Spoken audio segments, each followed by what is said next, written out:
một cái machine set. Ở đây là một cái farm. I get to see you again. Yeah, good. I loved it that you were at the DeSantis bus. I wanted to do that because I was telling someone, I said, she was telling me that you were at a DeSantis event and they told you to leave. So does that make sense? And now they it's moving again. Yeah. Yes. Well, I gave DeSantis a new name. Desperate DeSantis. Game on, people. Right. Right. Quý vị mới nghe cái cô đó nói không ạ? Mọi người thấy Bình và Trang đến đây thì cứ nghĩ là Bình và Trang là giống như bên đi xem trực tiếp gì, nhưng mà tụi em rất là clear. Đó là điều chúng em muốn nói là only vì Tổng thống Trump đến đây, chúng em mới đến đây chứ không phải là vì ông Ron. Chính vì vậy mà chúng em cũng là khẳng định một điều, đó là điều mà chúng em lúc nào cũng muốn và lúc nào cũng là một đường quanh quay tư câu của gì, đó là ủng hộ Tổng thống Trump.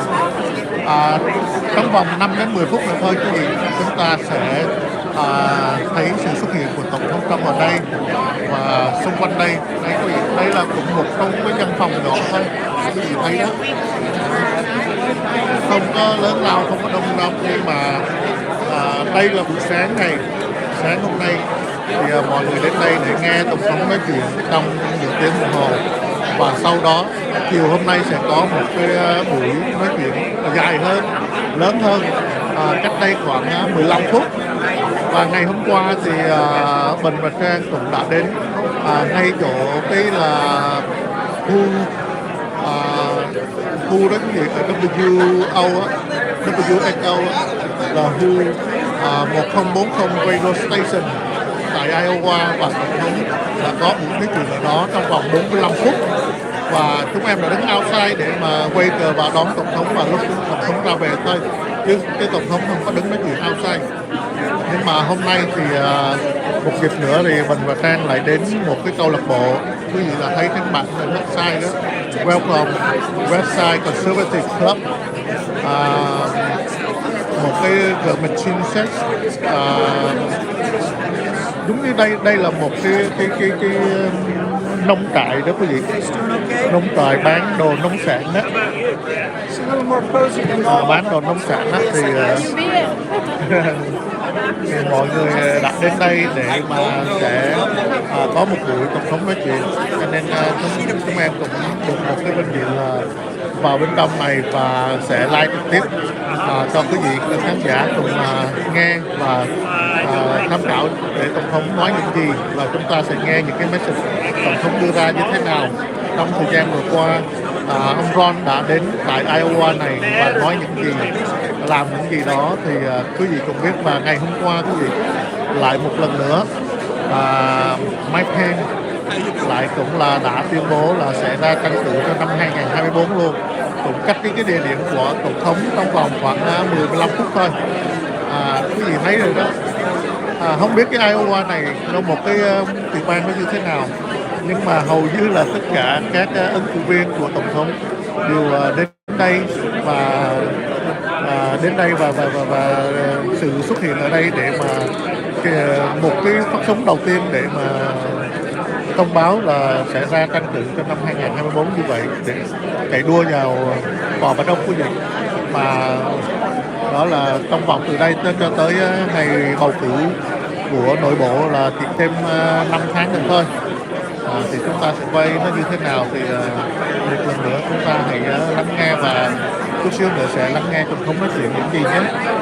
Và chiều hôm nay thì tụi em cũng sẽ đến dự cái buổi giao lì tại Binhvo-Ngoctrang cách đây khoảng 15 phút, và chúng em sẽ cố gắng livestream trực tiếp cho quý vị khán giả cùng theo dõi nha. Hãy đồng hành cùng chúng em nhé quý vị. Đó. Đây là bên trong, công viên bên trong là như vậy. Bên trong này cũng có một số người ngày hôm qua tụi mình đã gặp trong cái buổi mà nói là nói chuyện radio station đó, thì đã có mặt đó, và hôm nay cũng ở đây nữa. Sáng hôm nay trời lại đổ một trận mưa rất là lớn. Mình và Trang rất là worry. rất là vui quý vị.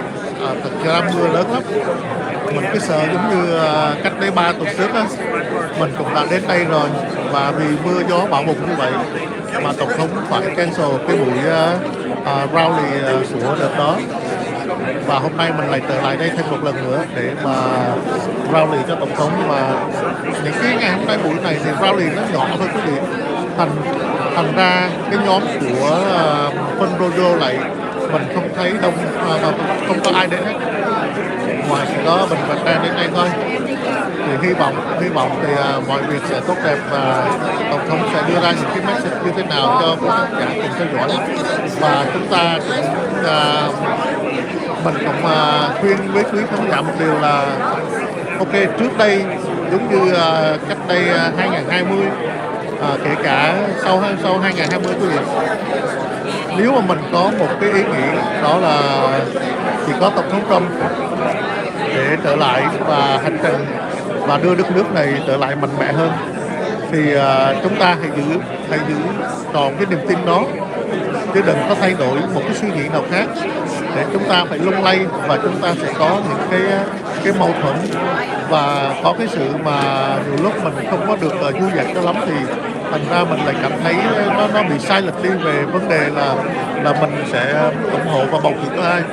Đó là cái điều rất là quan trọng, cho nên chúng ta hãy cố gắng làm sao hãy giữ trọn cái niềm tin đó để chúng ta không có bị lung lay. Dù có ai ra làm gì đi nữa thì tất cả những người đó đều dưới sự ủng hộ của tổng thống Trump lúc trước, cho nên chúng ta hãy hiểu điều đó là nó quan trọng như thế nào, chứ đừng có thấy là bây giờ mọi chuyện nó như vậy rồi gió đang đổ về một hướng thì chúng ta lại theo cái chiều hướng đó. Tại vì cái hướng gió có thể nó lên bất cứ lúc nào, nhưng mà nó sẽ dập tắt ngay tại chỗ, cho nên chúng ta hãy giữ vững cái niềm tin của chúng ta thôi. Đó là cái điều rất là quan trọng.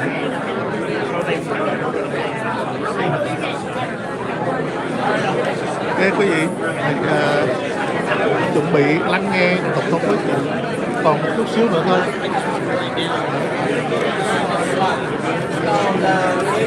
Lúc tổng thống ra nói chuyện thì đó, tục livestream trực tiếp của quý vị thấy là trong một cái căn phòng nhỏ như vậy thôi, tất cả mọi người đến đây rất là đông, tất cả ghế thì đã hết rồi đó, bây giờ mọi người đang học đứng thôi quý vị.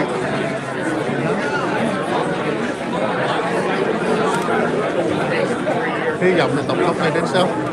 Đây là người đàn ông mà được nhận cái nón của tổng thống Trump bữa mà quay phim á. Cái gì thấy không? Đây là một cái gì nhớ.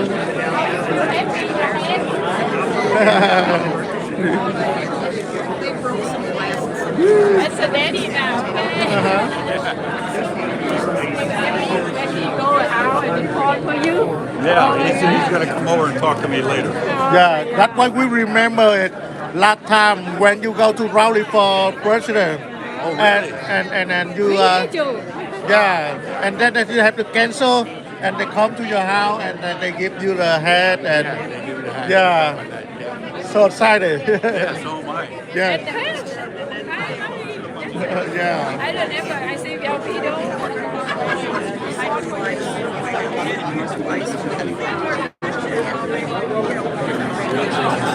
Quý vị, đó là hai ông bà mà quý vị nhớ không? Đợt trước á, tổng thống đã đến rally ở Iowa này, nhưng mà vì cancel đó quý vị, cho nên tổng thống đã gửi quà, đó là tặng cho hai ông bà này những cái nón của MAGA, đó là cái American Way Again, và một giống như thay cho một lời xin lỗi đó quý vị đã không đến được cái ngày hôm đó. Quý vị thấy không? Và hôm nay lại được có mặt ở đây nữa. Đó.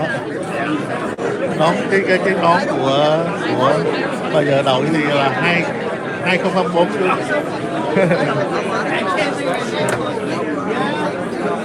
Gì thấy không? Em không nói gì chút xíu đi.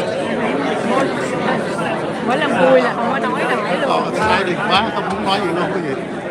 Rồi đó, bắt đầu chuẩn bị.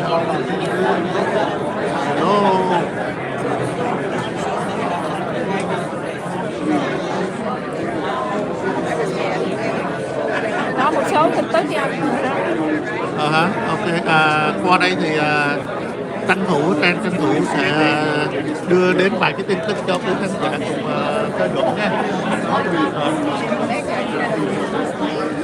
Quý vị muốn theo dõi trực tiếp á, quý vị cũng có thể vào trong cái trang của National Report á, thì tổng thống Trump sẽ có một cái buổi trực tiếp ở trong chương trình đó cho tòa hôm nay, và chiều nay ở Fox News quý vị sẽ có một buổi phỏng vấn của tổng thống Trump vào lúc 5:30 chiều nay luôn. Thì có một điều quý vị biết không? Mà sáng nay Trang với mình khi mà đến đây rất là bức xúc, đó là cái chuyện mà chính phủ của Ron DeSantis đó phát biểu ở New Hampshire khi mà ông ta tăng cường cái chiến dịch của mình cho đề cử của Đảng Cộng hòa năm 2024. Cứ tổng thống đi đến đâu là ông đi đến đó, mà ông là đổ thừa ngược lại quý vị. Đó là một cái tên rhino mà mình cảm thấy rất là mắc cỡ, vì mình thấy còn trẻ mà có tài mà lại không có cái đạo đức quý vị. Để vậy hôm nay á, để chạy một cái xe bus quý vị, một cái team mà họ đậu ngay trước cái cửa của cái buổi meeting tối nay, event tối nay ở đây, ở cái câu lạc bộ này, và mọi người ra nói rằng là có thể là mua qua bên đây hay là như thế nào, hay tại sao phải đứng đây, nhưng mà họ vẫn làm những cái động tác như vậy. Thì quý vị sắp tới đây á, những cái site của TRUMP2024 sẽ được phát động khắp nơi, và mong rằng quý vị sẽ có được cái site đó về cắm ở nhà nha. Và Trang mong rằng sẽ được gặp lại quý vị thật là trong những cái buổi rally sắp tới. Và bên cạnh đó thì quý vị cũng đã thấy bây giờ đối với chính phủ của Ron, và cũng như là những cái cách của họ run cho cái Ron thì so cái campaign của tổng thống á, nó đi rất là không có rõ ràng về cái tiền nữa quý vị. Quý vị có thể nào đặt một câu hỏi rất là lớn, ở đâu ra mà 200 triệu cho cái campaign đó? Đúng rồi. Thì quý vị thấy rồi đó, một bên đó thì hai bàn tay trắng mà đi ra để mà vận động, còn tổng thống đã có sẵn rồi. Nhưng mà cái sự đồng tiền của tổng thống mà ủng hộ cho tổng thống quý vị thì nó rất là rõ ràng, nó vô một cách, đó là cái trang web của tổng thống là hoàn toàn trong một thời gian như vậy. Còn riêng Ron DeSantis không biết, chỉ cầm mấy cuốn sách đi đâu vài tiểu bang và đi về và tuyên bố đó là cái tiền campaign của ông, mà lên đến gần 200 triệu thì quý vị nghĩ đó là tiền nó từ đâu ra. Okay. Thì qua đây thì quý vị cũng thấy được là cái sự mà nhạy bén về đồng tiền nó như thế nào quý vị. Không có gì mà không mua được bằng tiền nữa, mà nếu mà mua không được bằng tiền thì mua được rất là nhiều tiền, phải không quý vị? Chính vì vậy mà người ta có thể bán đổi hết tất cả mọi thứ. Mình nói chung là chỉ cần vậy thôi là quý vị đã hiểu được cái ý của chúng em muốn nói cái gì rồi. Và ngay từ cái lúc mà quý vị, ngay cái lúc mà con cầm cuốn sách mà đi tất cả các tiểu bang để mà vận động mà bán cuốn sách đó, thì tụi em đã có một cái cảm nhận là không có cái gì đó nó hơi mập mờ rồi. Thì không ngờ sau cái chuyến mà ông đi ra nước ngoài về nữa thì tự nhiên nó lại tăng cường ra cái sự mà bây giờ lại tiền quỹ nó vô rồi từ đâu đó, rồi bây giờ lại đi ra. Mà quý vị để ý đi, chính chúng em là ở tiểu bang Florida, quý vị thấy không?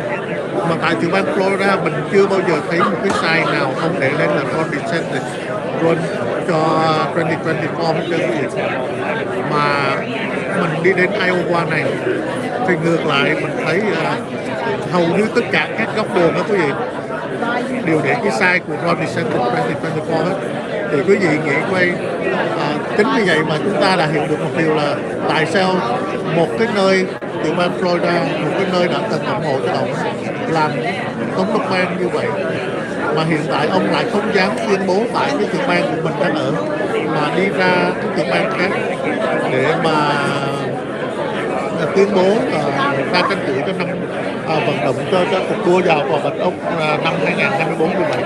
Thì quý vị thấy cái sự đó là cái sự mập mờ nó như thế nào, và cái sự mà đánh cáo có thể nó dùng từ nó, quý vị thấy ok sáng nay quý vị chúng em đến đây đi, mình đến ngay chỗ một cái conservative club như vậy thì đã tại vì tổng thống đã đến đây và tổng thống đã có cái thư mời và gửi ra những cái email để mời tất cả mọi người đến đây tham dự, thì cớ sao lại có một chiếc bus đó là của Ron DeSantis để chạy vào những cái khu vực như vậy. Đó là cái gì có thấy đó là có phải một cái sự mà kích hoạt cho cái sự mà nếu mà đôi bên mà không có một, nếu mà có sự thì nóng giận lên thì quý vị sẽ thấy cái sự việc nó sẽ xảy ra như thế nào. Một cái sự khiêu khích mà nó thì thực sự rất là trắng trợn quý vị, nhưng mà cái sự khiêu khích đó là làm gì, người ta nói kêu là ngựa non nấu đá đó quý vị. Thành ra là nó những cái trò thì có những cái trò đó là trò của con nít thôi, trò chơi của con nít mà lúc mình học ở trường có gì thấy người này được cái người kia cũng muốn tranh giành nhé, thành ra nó lại làm một cái trò chơi bị ổn như vậy thì mình cảm thấy không mặc dù đó là cùng đẳng đó, nhưng mà mình cảm thấy nó có một cái gì đó không có trung thực, cho nên bất cứ ai hoặc là bất cứ người nào mà nếu có ý định hoặc có niềm tin vào con người chân thực thì chúng ta hãy suy nghĩ lại và hãy nhìn nhận lại con người này, tại vì đó là một cái sự mà rất là giặc dối và cái sự mà khiêu khích trắng trợn như vậy, khiêu khích một người mà đã từng ủng hộ mình, đã từng đưa mình vào cái vinh quang như thế nào mà bây giờ lại làm một cái công việc như vậy thì mình cảm thấy rất là tiếc cho ông ta. Nhưng mà mình nói mà sự việc nào cũng vậy, cũng có không biết, người ta nói có nhiều cái thay đổi mà mình không thể nào ngờ được đâu, nhưng mà ok, đó là có người như vậy thì có che đậy cỡ nào đi nữa thì nó cũng phải lòi ra thôi. Thì một lần nữa thì mình cũng muốn nói lên cái điều đó để cho quý khán giả biết được, nếu mà có ai hoặc là có người nào mà có một cái suy nghĩ đang suy nghĩ về ông Ron như thế nào, làm cái này tốt, cái này cái kia, thì hãy nhìn lại những cái gì bây giờ ông ra tuyên bố và ông nói thì có phải những cái gì, những cái lời lẽ đó đều của phải từ tổng thống Trump đã tuyên bố ra chưa. Quý vị phải thấy được cái điều đó thì quý vị biết được chúng ta ngồi đây nghe những người nói chuyện như thế nào. Từ Thái Định bây giờ tới cái chỗ mà bạn thức ăn cho chó đó cái pet match cũng bắt đầu chuẩn bị cho cái chương trình LGBT á, sẽ có những con chó đồng tính luôn. Trời ơi, Bán những cái chiếc áo á anh. quý vị đúng không? Từ quý vị thấy trong thời gian vừa qua tại sao Target lại có những cái cuộc mà để cho cái người CEO lên á như vậy, và có những cái sự mà người ta phải bức xúc và đến đó để mà làm những cái trò việc như vậy thì quý vị đã thấy rồi đó. Tại vì từ đưa ra những cái mình không có phải là mình kỳ thị hay cái gì, nhưng mà cái nào cái đó rất là rõ ràng quý vị. Và hiện tại cổ phiếu của Target nó đã rớt xuống rất là nhiều. Từ lúc trước thì cái sự mà nói thật nha, quý vị nên nhớ, nếu về nói về Target thì tất cả mọi người đều biết được Target là dành cho giống như người ta giống như là dành cho người Mỹ đó quý vị. Còn đối với Walmart á thì dành cho cái Target thì hàng cho thường lưu đó mà Walmart thì dành cho chống lưu, nói chung là như vậy đó. Thành ra mà bây giờ nó sẽ bị vừa qua nó xảy ra cái sự việc như vậy và Target nó bị rốt, cái cổ phiếu nó đặt xuống tồi tệ như thế nào. Và đến lượt bây giờ lại đến Petmart quý vị. Petmart bây giờ cũng đang còn bị lung lay về cái sự xảy ra như vậy luôn. Thì chúng ta sẽ chờ thêm một thời gian nữa sự việc nó sẽ xảy ra như thế nào và cái sự mà thất thoát của Petmart như thế nào thì chúng ta hãy chờ nhé. Hãy chờ thêm một thời gian nữa chúng ta sẽ biết được cái sự mất mát của những cái chương trình này nó sẽ ảnh hưởng đến cái business của ta như thế nào. Đó là điều mà em chia sẻ cho quý vị.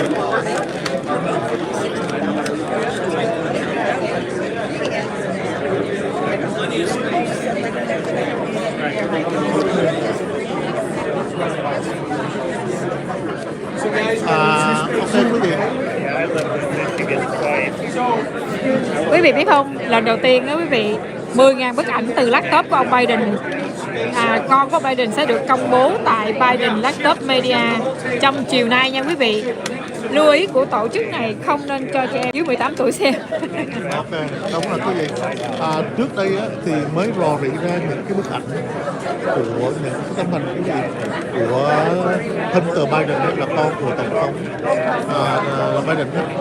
Rồi bây giờ là sẽ tiếp tục Công bố chiều nay, công bố chiều nay tiếp tục những cái 10.000 bức ảnh á. 10.000 bức ảnh của quý vị sẽ được công bố chiều nay tại đâu?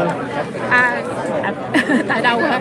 Để các bạn con quay. Anh nghĩ nó có cho ra xem không? Em đã nói anh là khi mà công bố ra những cái bức hình đó quý vị, là sẽ từ những cái đài như đài của Penny nè, đài của những cái anh chị mà, chứ những cái đài lớn đó, họ sẽ không dám bỏ lên, tại vì đó là cái phạm luật và nó chỉ là sự công bố.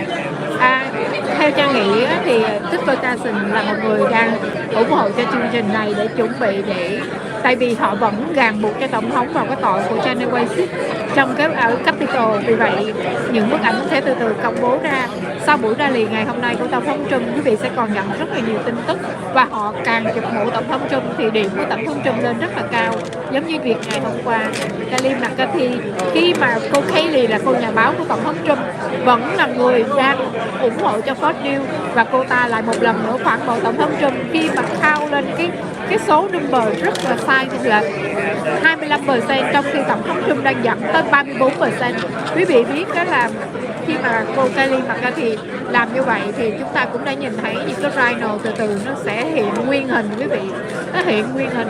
Nhưng mà that's okay, we sẽ sớm để mà lật tẩy tất cả những người đó, và đây là cách thức của tổng thống Trump sẽ đánh tất cả những rhino trong đảng Cộng hòa sẽ lộ mặt, còn hơn là chúng ta sử dụng họ cho tới nước cuối, họ phản bội mình và mình không kịp trở tay đâu quý vị. Thì người ta nói mà ngừa đâu cũng vậy thôi, nhưng mà nếu mà chúng ta biết mà chúng ta ngừa ngay từ đầu á, thì cái sự việc nó không đến nỗi nào. Cái gì qua đây chúng ta cũng đã thấy được là trong vòng một thời gian là khoảng 4 năm á, thì chúng ta đã bị cái sự mà đánh rhino và đánh tổng thống như thế nào. Thì đến bây giờ chúng ta đã thấy được là cái sự đánh phá đó nó đã bị lòi ra rất là nhiều cái việc, nó lộ càng lộ. Tổng thống sẽ đi từ đường này, anh đi ra quay đi anh.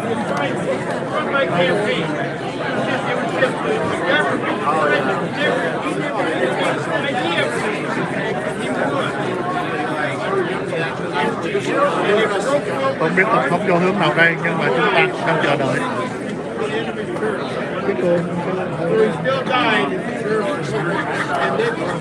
Em cầm chút xíu đi, để anh xem cái bài này chút xíu. Em nói tí xíu đi. Quý vị ơi, tổng thống Trump của chúng ta đang từ từ xuất hiện trên cũng thực tế thì anh.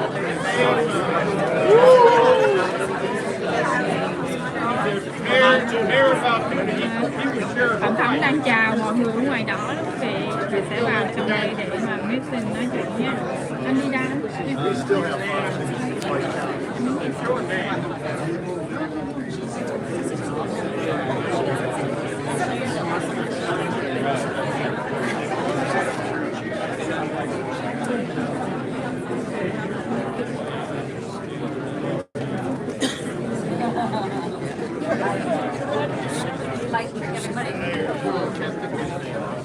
There's a mirror. No. We're ready.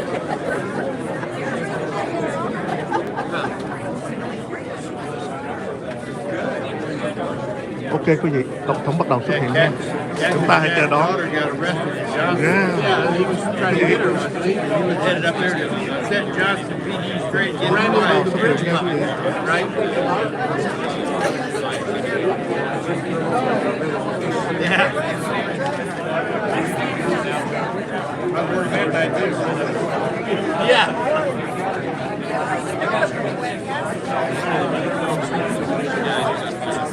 Yeah, I like trying to force that one out. Chờ rồi nhé quý vị. Tổng thống nãy giờ đang còn ở bên ngoài quý vị. Đây là một cái nông trại mà bán nông sản quý vị. thì tổng thống đã đến đây, và nãy giờ mọi người bên trong này thì tổng thống đã đi tham quan cái bên ngoài cái nông trại này để bán những cái nông sản thế nào.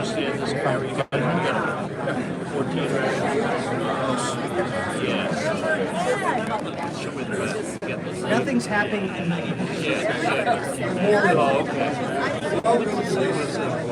Have a seat if you have one, folks. Club meeting on a special day, at a special time, with a special guest. Yeah. And I'd like to introduce some of the folks that are here.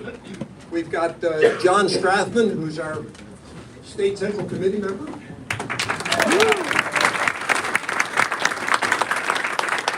David Ullman, former co-chair of the state. Oliver Bardwell, newly elected vice chair of one of our favorite state representatives, Eddie Andrews.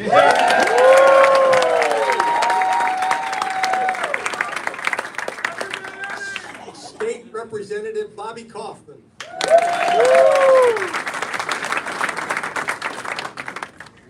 And probably our favorite state senator, Brad Zahn.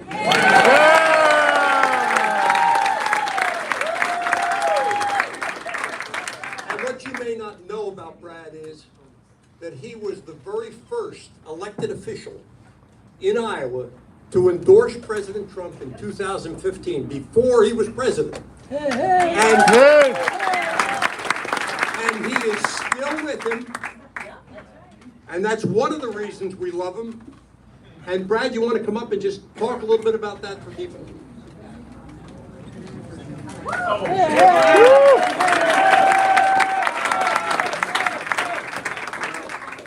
Thank you very much. It is an honor for me to be here. And I will have to say this. It's a friendly crowd. I love all of them. Certainly, I was here for the first Westside Conservative Breakfast Club, and some of you were there as well. We had 2 tables, and it's grown because obviously so many of you care about what we're doing. I'm very proud to say that I was the first, only elected official to endorse President Trump, and he's become a good friend, and I'm really excited. And I don't know about you, but I'm getting kind of tired every time I go to the gas pump and I got to pay $3.50 a gallon. But just look at what's going on with this country. And there's a reason why that I'm so passionate about this, is because I have now a grandchild, a grandson, and I got another one on the way. And I really worry about what's going on with this country. Very proud about what we've been able to accomplish as a state senator. You welcome to the district that I represent. You know, I was saying to some people earlier, they're talking about you guys had a great session, and we had a hell of a session, to be honest with you. But I'll tell you what we did is, we wouldn't have to do half the legislation if there wasn't God present. And most importantly, if there wasn't common sense. And so it's just been an incredible honor to serve the people of the state of Iowa as a state senator. I can tell you that we've got the best governor in the United States.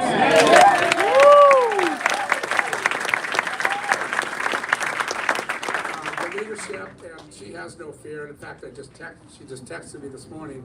Over 6,300 people have signed up for the ESA in the first 24 hours. I should tell you something. To give people, parents, give parents the opportunity to do what's their best educational opportunity. That was the strongest bill in the United States. Universal school choice. As regards to taxes. Help's on the way. Certainly, we're going to get to a 3.9% flat tax.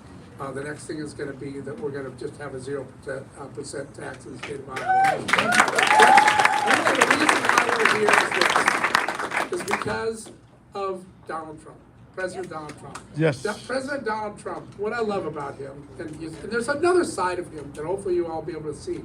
He is an incredible person. My wife says he's an alpha male. And you know what? We need someone like that. We need someone that puts USA number one, looks out for interests. To me, it's all about common sense again. We know him. There's a lot of candidates in this field right now. We know him. We know what he does. We know the judges that he appoints.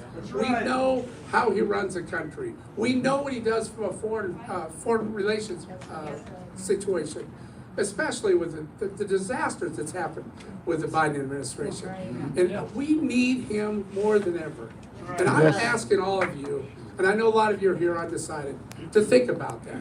Think about that. You know, when he first got in the race, one of the questions is this a reality show or what are you doing here? And he promised me. And I want to know where he was at on life. He followed through with what? Life. In protecting the unborn. I want to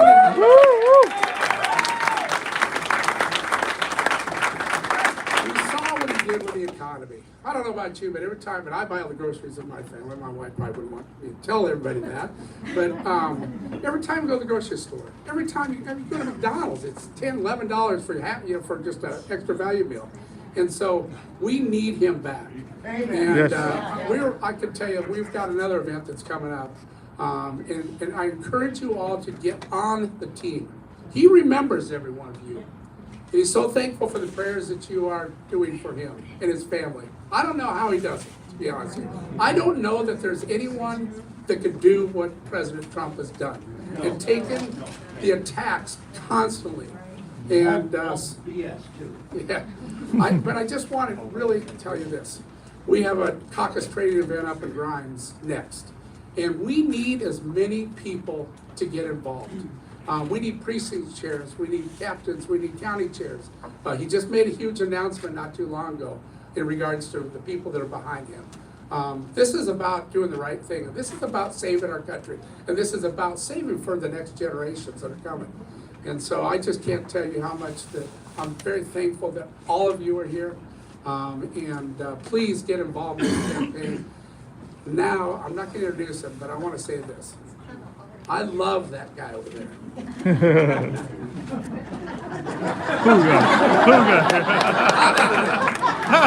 Good guy. We're so honored to have him with us. He's a good friend.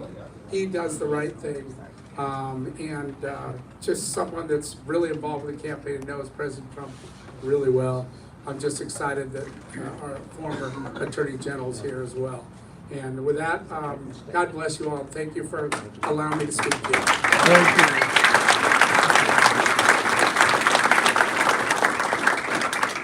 you. Now, if you could please rise for the invocation by Pastor Terry Amon and stay standing for the Pledge of Allegiance led by Air Force veteran George Ward.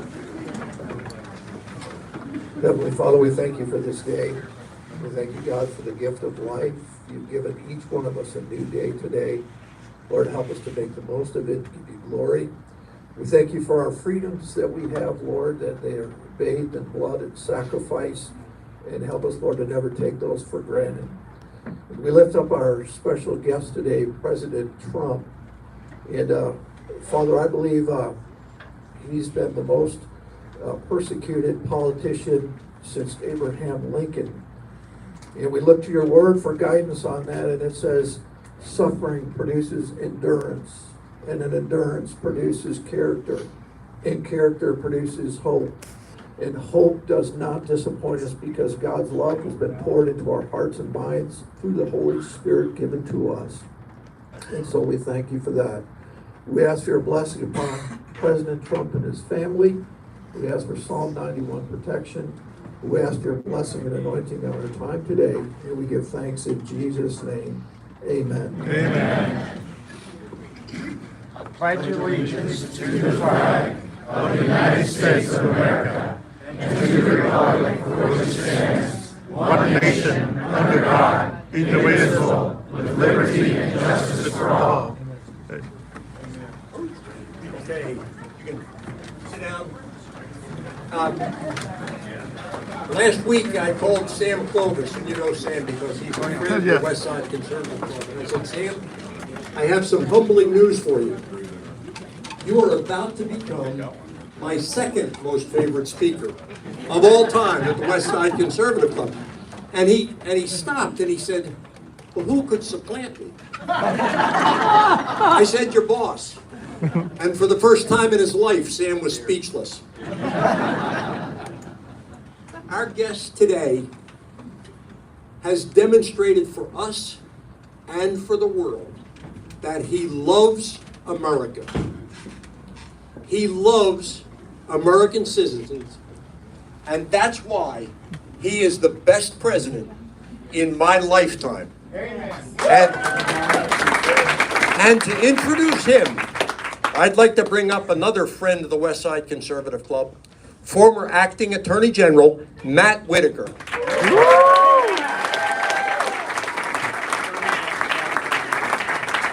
Hey, how y'all doing? Good morning.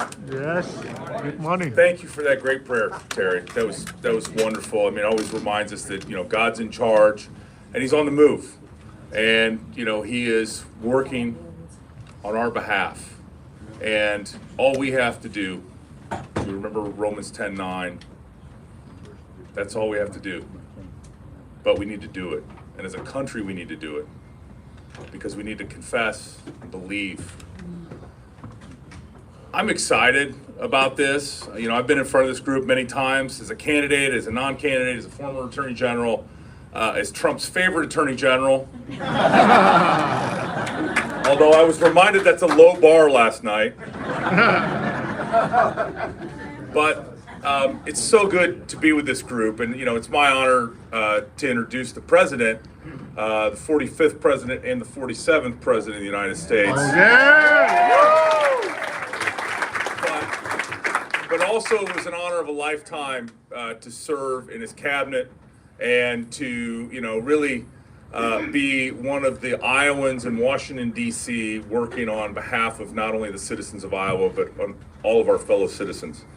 And, you know, we always say this is the most important election. And I think in 2016, if we hadn't elected Donald Trump, our country was probably in for the decline that we see a lot of great countries and republics over the course of human history. You know, and for whatever reason, Joe Biden is the president in 2020. And I don't think he's going to make it. And I mean that, I don't think he's going to win in 24. Historic. But I also don't think he's going to be their nominee.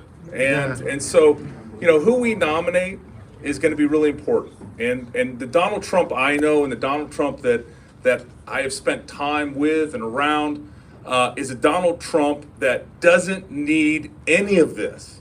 Amen. He does not need this. He's doing it for his fellow citizens. Yes. He is uniquely positioned, uniquely qualified, and uniquely experienced to restore America, for the great American renewal that we desperately need. Amen. To return this republic to its intended glory. We are so lucky to be that our forefathers fought and died to establish this great and free nation. As we're reminded by one of our founding fathers, it's a republic if we can keep it. We have been handed, we hold this republic in each and every person's hand.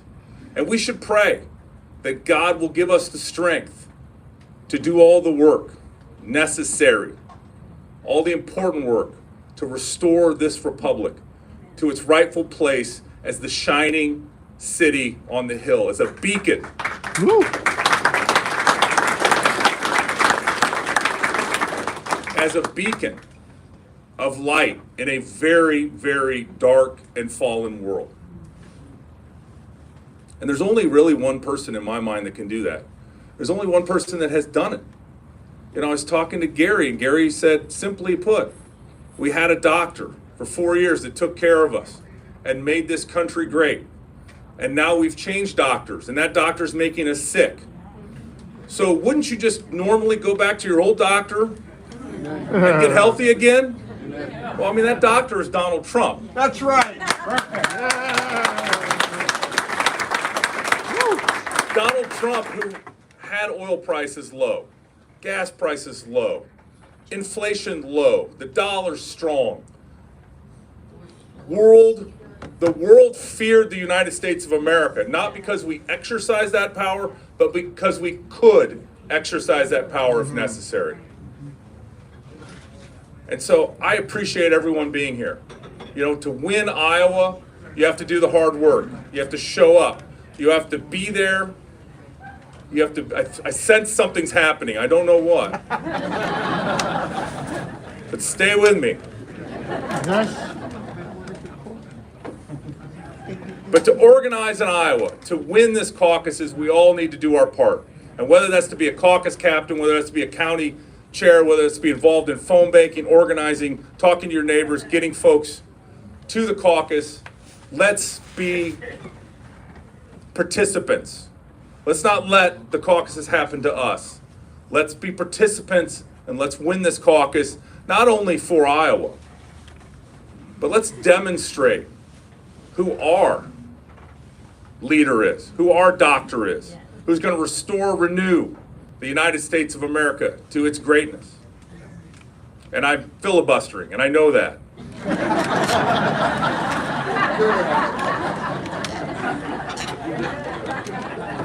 Let me tell you, Hayden Fry's, no, I'm kidding. But in all seriousness, the president's almost here. I mean, he's going to walk in this back door in a minute, and you know, it's a great honor for me to introduce him. I mean, he's such a genuine and gracious man that I've spent so much time with, and he's been so, he's thoughtful, he's concerned, and like I started off, you know, he doesn't need these headaches. He doesn't need a Department of Justice breathing down his neck. He doesn't need a corrupt FBI that needs reform and needs new leadership desperately. Doesn't need any of this. Before he was president, he was a billionaire that had his own airplane and helicopter. And we remember when he came down the escalator, but more importantly, we remember when he flew a helicopter to the Iowa State Fair. Yeah. There's Susie and Jason.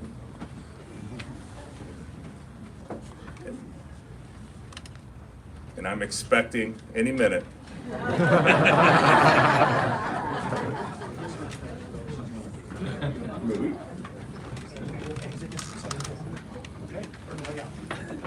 But you know what?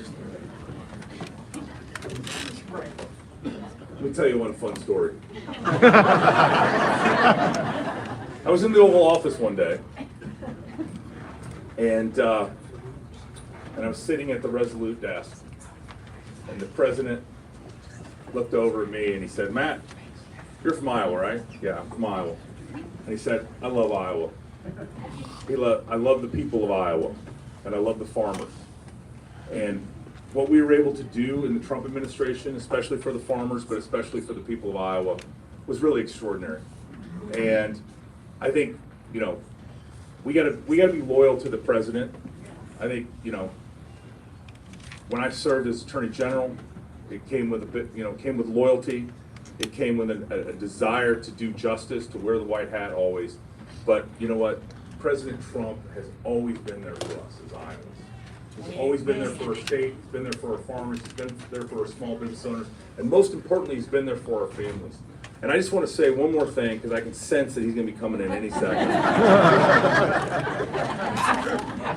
Donald Trump fought for religious liberty. And no other president has done that the way Donald Trump fought for us and fought for our religious liberty. And it was an important piece. It was a piece that probably most presidents consider theoretically, but he put in place policies that protected and advanced our religious liberties.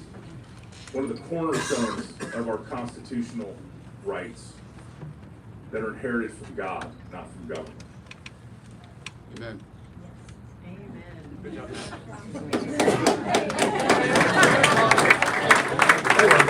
That's a pregnant applause. So, you know, we should probably, in this moment that we have together,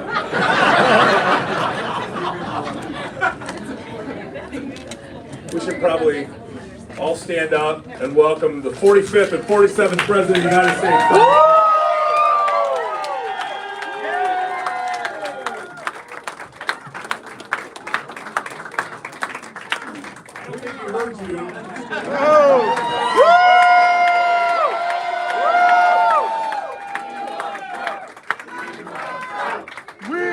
Trump! We love Trump! We love Trump! We love Trump! We love Trump! We love Trump! We love Trump! We love Trump! We love Trump! We love Trump! Remember the conservative justices he appointed. Let's thank him for that.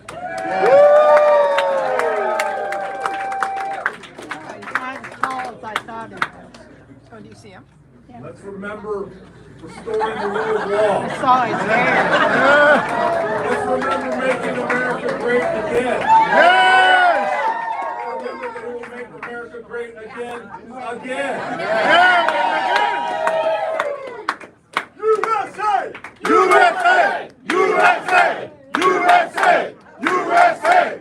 USA! USA! USA! USA! USA! I know. Can we get a Trump 47? Trump 47! Trump 47! Trump 47! Trump 47! Trump 47! Trump 47!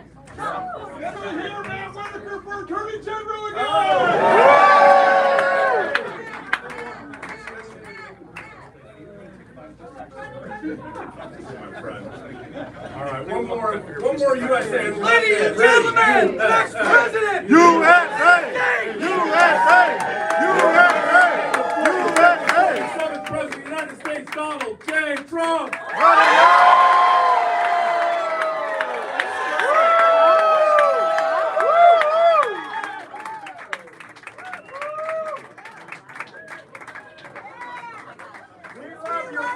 We love you!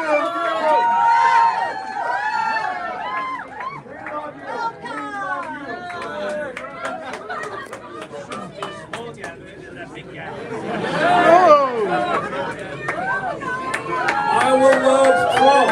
Iowa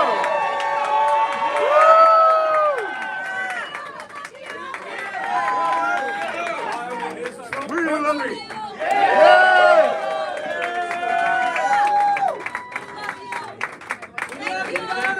Hang in there, thank you. We got your back, thank you. Over here. We love you.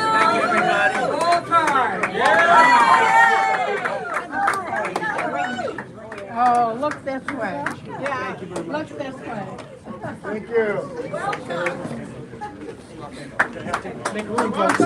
Yeah! Hey, Trump, Brazil love you! Thank you. Oh, I love that women. She's an old woman too, I can see that. Trump, Brazil love you! Hey Trump, you have a picture taken? Yeah, thank you. Thank you. Thank you so much. Go ahead, let's go. Yeah. Sandwich. Come on. Here we go, 1, 2, 3. Yeah!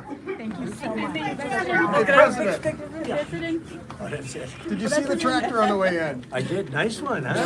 Yeah! Baby. Somebody's can I have a picture taken of you? Well, thank you. Hi, everybody. Have a seat. Have a seat. Well, thank you very much. You know, this was supposed to be just a small little gathering of a few nice conservative people that turned out to be a monster. And that's a good sign. Okay, sitting right here, just sitting. Right here, keep leading the polls by a lot because we've done a lot. With a microphone, you can hear. Right, you want that mic to be louder? Turn it up. Turn it up. Make it nice and loud. Make it nice and loud. But we've done a lot for your state. I love your state. We won it twice, as you know.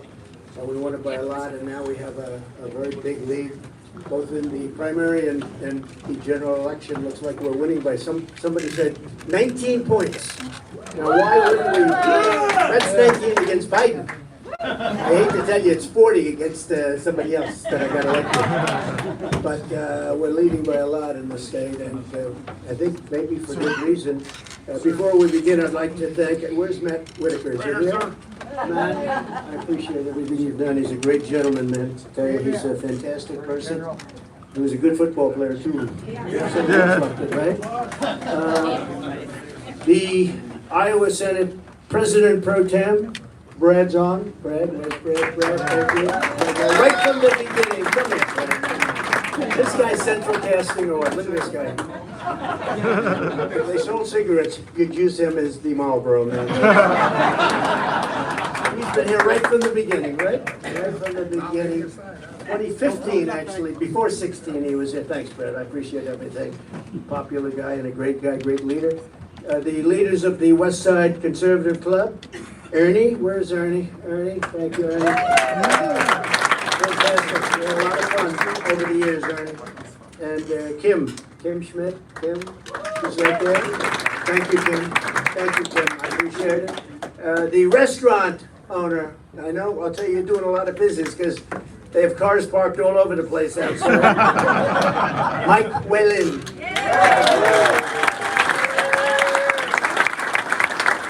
Joe and Jeanette Best, longtime caucus goers, and they've been fans of mine, and I've been fans of theirs.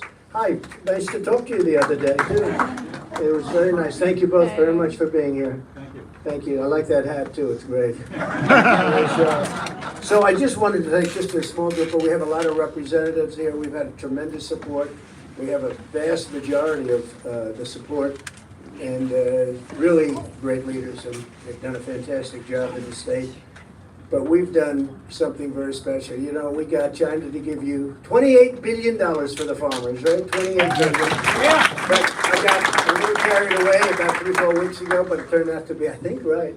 I said, there's no way we lose Iowa. I got China to give them, for their farmers, $28 billion. And a lot of the people in this room, you got checks for hundreds of thousands of dollars because China was taking tremendous advantage of the farmer for a long time. And we took a little advantage, and we got hundreds of billions of dollars coming in from China. We gave the farmers $28 billion all over the country. That amounted to a lot of money per farmer, and a lot of you got it. I said, so there's no way I can lose Iowa. Let's see what happens. I don't think so. We'd have to do some really bad things to lose at this point, because we are. It's been amazing how far. It's the best polls we've ever had. Overall, nationwide, in Iowa, no matter where I go, it's the best polls because they love the 4 years that we had. We had 4 fantastic years. We also got we saved your ethanol world and your ethanol business. It was dead, and I came along and saved it. And as you know, Ron, as I call him, Ron the Sanctimonious for a reason. But Ron was totally against ethanol. So for those people that care about ethanol, and it's a big deal actually for you, with respect to the corn and with respect to a lot of other things and with respect to jobs, it's a very big deal. So that was something. And very importantly, USMCA, we got rid of the worst trade deal in the history of our country. That was NAFTA. And we went to USMCA, to Mexico, Canada. And, you know, when I made the deal, everybody said it couldn't be done. Believe it or not, you had to get it done through Congress, and they said there's no way they'll ever approve termination of NAFTA because they all have their little deals, right? And there's no way they'll ever do it. I got that done, and I got USMCA done. And the reason I know how good it is because Mexico and Canada are trying to renegotiate the deal now. How about that? Isn't that nice for a change when you hear that? Because every country takes advantage of the U.S. I mean, horrible, massive advantage. But it's a little bit different. We have deals, and we've made deals. And frankly, we made a deal with China where they're buying $50 billion worth of your product. And it was sort of interesting when I came into the deal, and I have to tell you, I don't talk about it much, the deal we made with China is one of the greatest deals ever made, but once COVID came in, it was like nothing mattered as far as that's concerned. The relationship, I just went from having a very good relationship to not having a good relationship at all, because what they did to the world was so horrible with whether it was mistake or not mistake. You know, people say it wasn't, and people say it was. But whether it was or not, what they did, the damage they've inflicted, probably $55 trillion worldwide, $55 trillion. And what a horrible thing. So I don't even talk about the trade deal very much, but we did a deal with China where they're buying $50 Think of it, $50 billion worth of product. And do you remember I said, and the most loyal people were the farmers. They stuck with me all the way. I said, look, this is going to be painful because China doesn't want to make this deal, and you're going to have to, live with it. And I would watch people being interviewed in Iowa, Nebraska, different places, and they'd say, it's painful right now. I said, you're going to go through a little pain before I get this deal done because you have to. That's the way it works. And we should have gone through a little more pain perhaps over the last few days to get maybe a deal done. But if you understand what I mean. But that's okay. That's okay. But I said, you're going to have to go through pain. And I'd see people interviewed. The president's right, and right now we suffer, but he's got to turn it around, and we did. And they were doing 15 billion. That was going to be the deal. And I heard 15. I said to Sonny Perdue, our agricultural commissioner secretary, he was a good man. I said, Sonny, what was the damage? What was the damage that was done? He said about $28 billion. Came back a week later. He said $28 billion in damage that China did to the farmer, to the country, the farmers of our country. I said $28 billion. Well, we're going to get it back. We're going to get it back somehow. We got it back, and then I made a deal with China, and beyond the $28 billion. And I said, what's the number we want to get? Sir, if you could get 15 billion. I said, well, let's ask for 50. Okay, they said, no, we said 15, sir. I said, no, I said 50. And then I was told that the farmers will not be able to produce that much.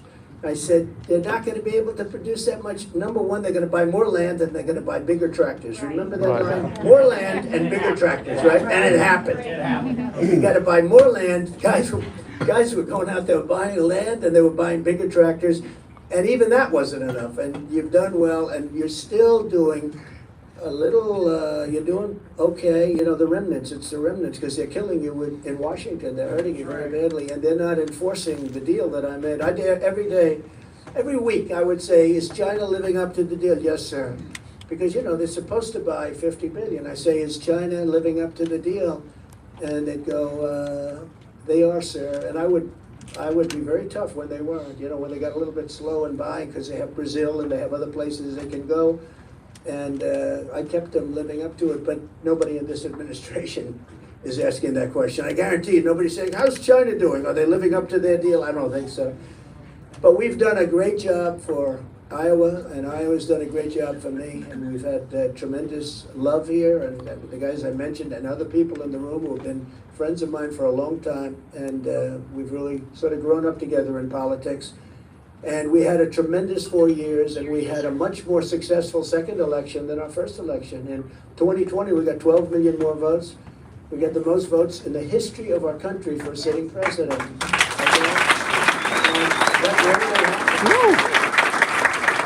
If you look back into the history books, usually in the second term you get less votes. We got 12 million more votes than we got the first time. And when you think of it, it's a number that's unparalleled. It never happened before. Nothing like that.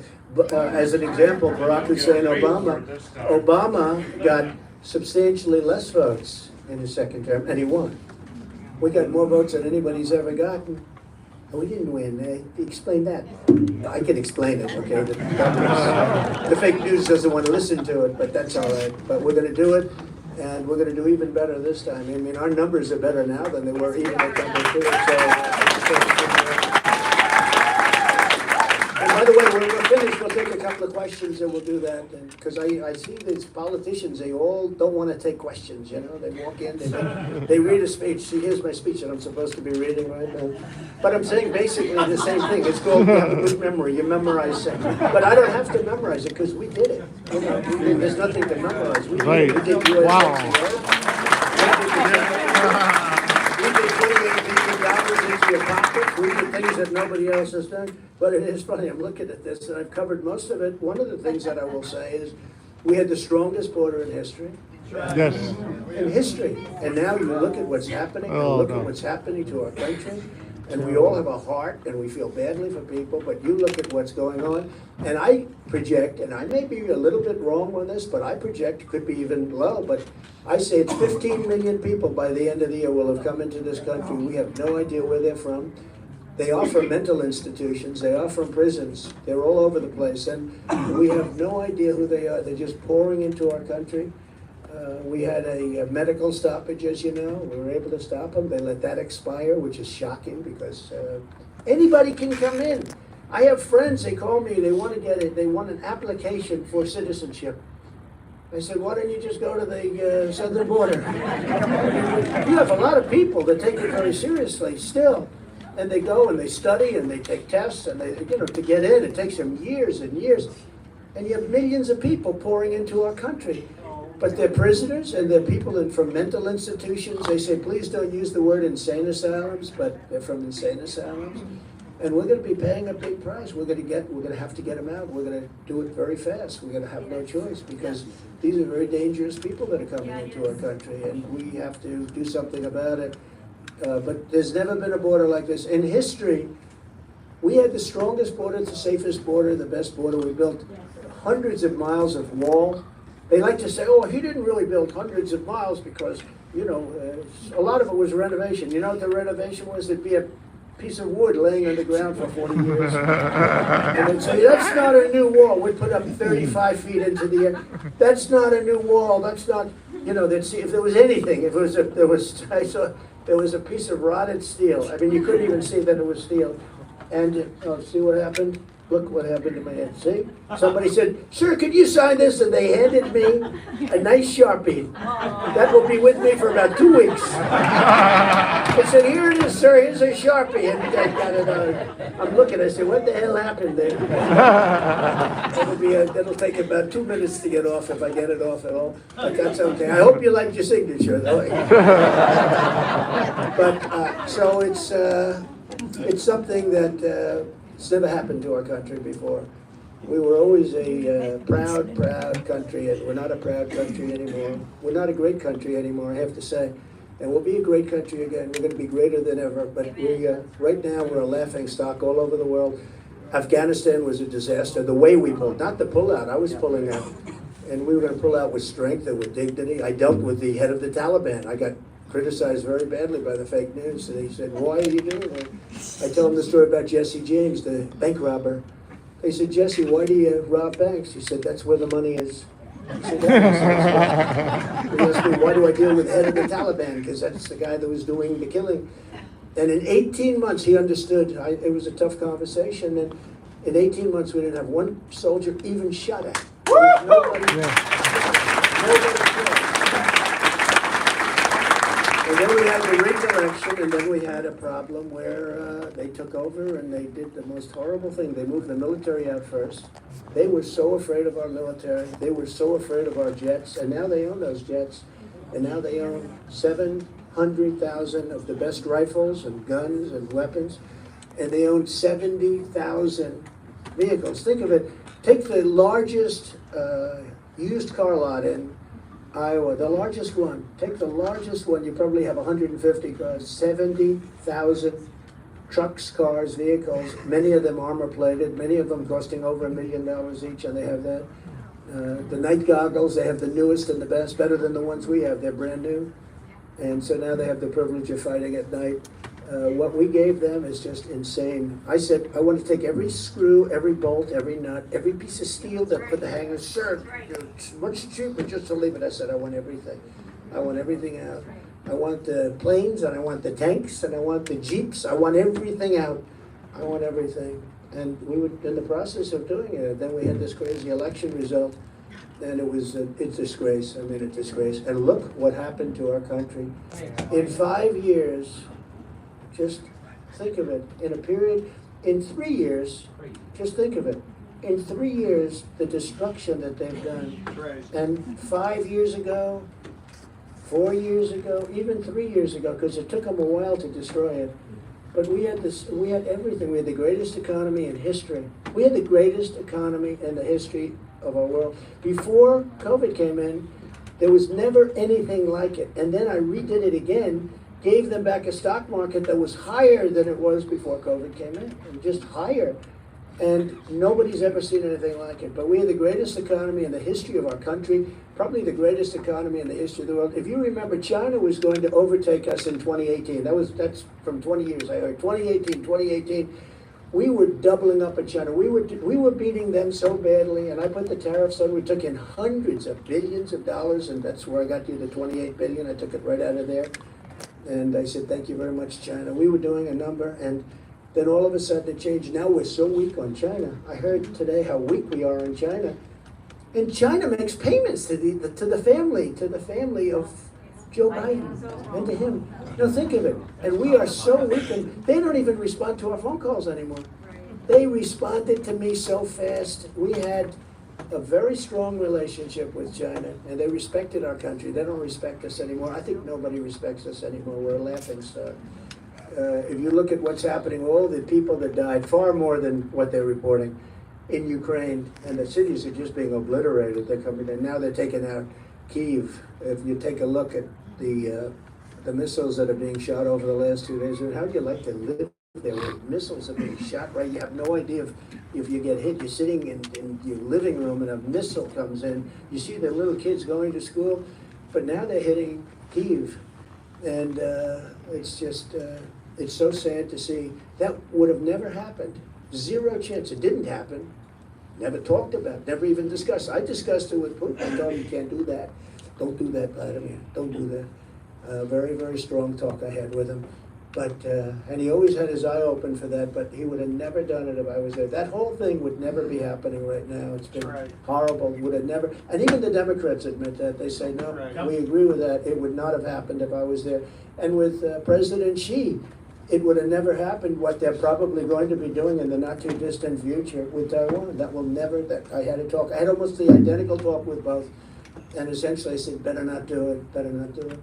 And Russia would never have done it, and China would never have done it. And let's see what happens with China.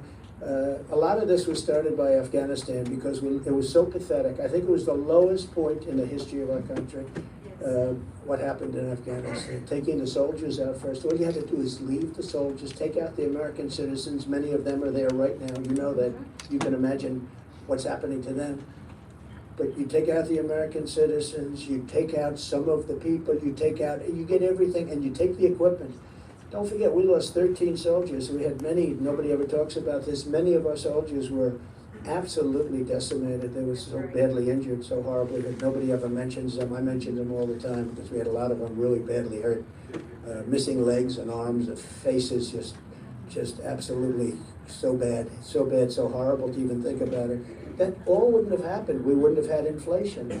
We would be energy dominant right now, not independent. We would be energy dominant right now. Your energy you'd be paying $1.87 instead of $4, $5, $6. It's going way up, by the way. You watch. It's going to. Wait till you see what's going to happen. And then on top of it, you can't get electricity in half of our cities. And they want to go all electric. You have no choice. Some people want a car that goes for longer than an hour and a half. And then let's sit back and charge it for 4 hours. No, it's just crazy. And you know what? If you want an electric car, who cares? That's fine. That's fine. But a lot of people don't want that. A lot of people want to be able to drive forever. And then for 10 minutes, get a tank of gas. All of that will change on day one. That's going to all change on day one. Now they have a thing that they don't want gas stoves. Grill, baby, grill. I love that. Well, grill, baby, grill. Once you do that, you're going to stop the inflation because energy caused the inflation. Now it's got a mind of its own. You know, now it's just taken over. It's the food, it's everything. But ultimately, that caused everything. It's so big. It's so all evasive, and the energy costs. And look, we went from $1.87, and really lower than that at some points. We had it. In fact, I had to get it up, or we would have lost. The oil companies would have been out of business. I'm sorry to tell you that, but we had to actually get it up. I had calls with Putin and with the King of Saudi Arabia because it was so low. We were taking in so much. It was beautiful, but in a way, I said, you know, these guys. It's like a team owner. If you didn't have some restrictions, they would go out of business very quickly. We did a great job, but we were at $1.87. Everybody was happy. Greatest everything. We had the greatest job production. We had more jobs than we've ever had. If you were black or white or Asian or anything, everything was the best. If you had a diploma from Harvard, MIT, and the Wharton School of Finance, or if you didn't have a high school diploma, if you didn't graduate from high school, every single category, women, men, was doing the best they've ever done. And now our countries are laughing. I just want I just want to thank the people of Iowa for the past 2 runs, and they were great, and we won by a lot, and this time we're up by much more than we were even the last time where we won by a lot. And I have been good to you, and I will be even better, and we're gonna do a real job. And if you'd like, let's ask a couple of questions. Go ahead. Yes, sir, please. Mr. President, before you came in, Matt Whitaker was speaking about how close we are to losing our constitutional republic. Yep. Thanks to Senator McConnell and our own Senator Grassley, they were able to pull us back to the brink and allow you to appoint 3 judges and completely restructure the tenor of the Supreme Court. We can never give up our essential liberty, especially to the goodwill of bureaucrats. I'm a Second Amendment advocate. Right. The right to keep bear arms is the right that is the ultimate guarantor for all our others. Yep. What would you say to those Second Amendment advocates who feel that your words on take the guns first and the due process later, due process is a very important liberty, and the bump stock debacle, which they were a novelty, but there are principles involved. What do you say to them when they feel somewhat betrayed because they viewed you as a friend and you are a friend of the Second Amendment? Well, I've been a great friend of the Second Amendment. You wouldn't really have a Second Amendment as we know it without me. I protected you, and literally, and it has not been easy. It has not been the easiest thing because it's, as you know, there's been a big change in the minds of some people. Even people that were advocates are less advocates now.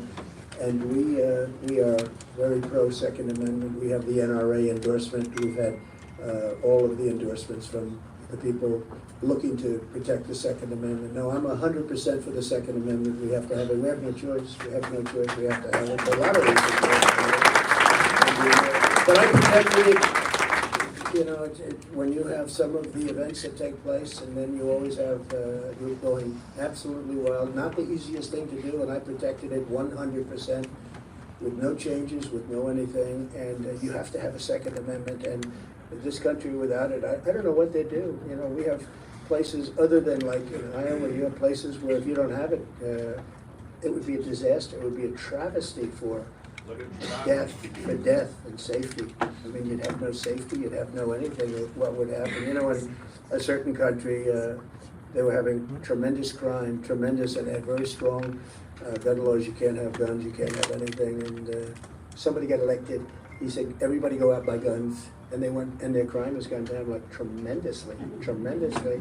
But when you look at Chicago and when you look at New York, they have the strongest gun laws anywhere in the world, and it has no impact. In Chicago, last weekend, they had 50 people shot and 12 died.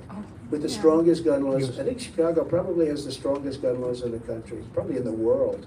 You basically can't have a gun. And they had 50 people shot and 12 people died. This is over 1 weekend. And that's a war. That's a war. No, I'm a very big Second Amendment person, as you know, and I think everybody that believes in the Second Amendment votes for me 100%. And they can rest assured nothing is going to happen to your Second Amendment. Okay?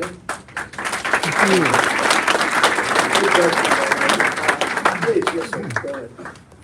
Mr. President, now that the Durham report has come out and shows all of the abuses that the FBI and Justice Department have, when you become president on day 1, what are you going to do to restore the respect for the FBI and our law enforcement back into this country that it once had? It's so fair a question, and you know, the FBI has, and you know, a lot of great people in the FBI, but the FBI has taken hits like in history like they haven't taken. And look, I'm a victim of it. They've come after me on many things, all debunked. The Mueller report, the fake dossier. How about the dossier, which was written up by the Democrats? All fake stuff, and a disgusting thing. And I had to go through a long time. And still, we did more than just about any president in history with all of that stuff on my shoulders. They tell me, oh, I was a Russian agent. Okay, I was a Russian agent. I used to say, first I thought they were kidding. When I heard that, I said, that's sort of fun. I didn't know what the hell, I hadn't even spoken to anybody in Russia. You know, they went through 5 million phone calls. I didn't make one call to Russia.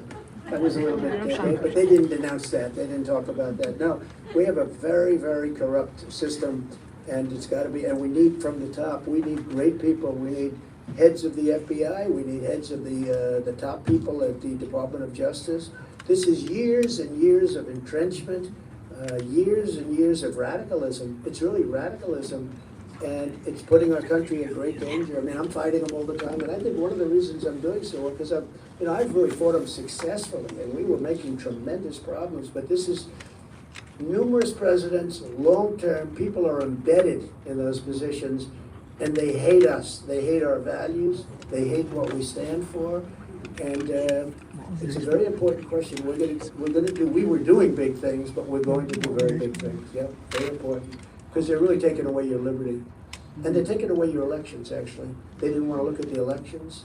They helped with the elections. I mean, think of it. The FBI colluded with Facebook and with Twitter. Think of it. The FBI colluded with Facebook and Twitter. Well, that's like stuffing the ballot box. And speaking of stuffing the ballot box, if you look at True to the Vote, which is a fantastic organization of predominantly women that are incredible patriots that went around, they have hundreds of thousands of votes on camera. And the judges are afraid to do something. I don't know what it is with the judges, but they're afraid. You have hundreds of thousands, millions actually, but hundreds of thousands of votes on camera where they're looking at the camera, and they're government cameras, where the camera's pointed at a lockbox. Some of those cameras have been, gone, but didn't matter that much because they have so many, they have millions of votes literally, and nobody wants to look. Where they're stuffing the ballot boxes, where a person comes in, looks around, goes in, and then I think one person stopped at 28 different sites, 7 or 8 votes each, but they had hundreds of them and thousands of them. If we don't have free and just free, clear, fair elections, and if we don't have strong borders, we don't have a country. I mean, think of those two things. We need elections. They have to be free, and they have to be, there was a poll, 78% of the people feel the election was rigged. You can't have a country that's going to be rigging an election, and you can't have people even thinking that. And the other thing is you need borders. You need borders. We don't have any borders. We had a really strong border 3 years ago. And that border also stopped drugs from coming in. It's 12 times, think of it, 12 times more drugs coming in than 3 years ago. Okay? 12 times. Who ever heard of a number like that? And we're losing hundreds of thousands of people, destroying families. The drugs are just pouring in. Fentanyl is pouring in. I had a deal with President Xi. He was going to make it illegal to produce fentanyl in China, and that would mean the death penalty. In China, they have the death penalty. I said to President Xi, do you have any drug problem? He looked at me like, what kind of a question? Of course we don't. They have the death penalty. They call it a quick trial. If somebody's selling drugs, they have a quick trial, and they execute the people. And it's a terrible thing when you think about it, but when you really think about it, the average drug dealer, I just saw a statistic, the average drug dealer in this country kills 500 people over a lifetime. 500 people. So when you look at that, and China has no problem, the countries with the death penalty, they're the only ones that don't have a problem with drugs. The only ones that don't. Singapore has a very strong death penalty. If you sell drugs, if you're a dealer, if you sell drugs, you get the death penalty. And people say, let's go someplace else. Let's go to the U.S. and do it, where they don't even do anything to you. I mean, they don't even do anything. And until you get smart, you're going to have a tremendous problem. But I had it so that President Xi was going to give the death penalty to people that made fentanyl and sold it into the U.S. But once I wasn't there, that deal died very quickly. He had no choice but to do it too. We were very, very strong. We have a lot of power over China. People don't realize it, but we have tremendous power over China, but they don't use the power. They don't know how to. I don't even think they think we have the power. We have tremendous power over China. Yes, sir, in the back, with that beautiful cowboy hat. Okay. I want to get one of them. I want to. Great to see you again. Thank you. It was great addressing you March 13th in Davenport. Yes. I'm curious, how long do you foresee it taking for you, after being reelected for the 3rd time, to bring our country back in order? Yeah. And also, this idea, America, there's freedom and justice for all. We need justice for people that have been in prison since January 6th.